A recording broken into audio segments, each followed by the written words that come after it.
Olá para todos, o tema de hoje no canal Arte no Mundo são cores. Cores quentes e cores frias.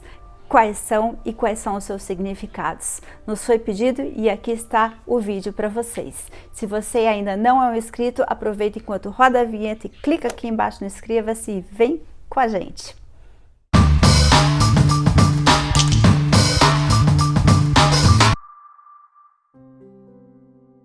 Dentro da escala cromática, existem dois grupos de cores, as frias e as quentes, e elas trazem consigo um significado, que nos passam uma sensação, e é isso que nós vamos ver agora, usando os 4 trabalhos desses grandes artistas, que são Franz Marc, Frida Kahlo, Marc Chagall e Andy Warhol.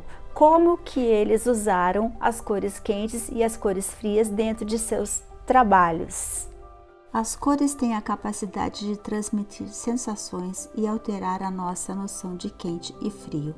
As cores frias, como azul, violeta e verde, são muito associadas à natureza, transmitem a sensação de amplitude, frescor e serenidade, mas também passam sensação de vazio e tristeza.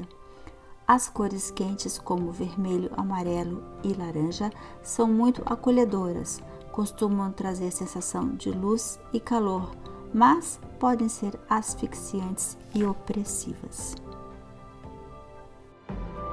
O canal Arte no Mundo está disponibilizando um material para os seus filhos colorirem e usarem os grupos de cores quentes e frias de uma maneira mais consciente. Para você receber esse material, basta nos enviar um e-mail com a palavra cor e o nosso e-mail está aqui embaixo na descrição do vídeo. Para quem ainda não acessou os outros tutoriais para crianças, vou deixar aqui em cima o card para vocês e a gente fica até uma próxima. Tchau, tchau!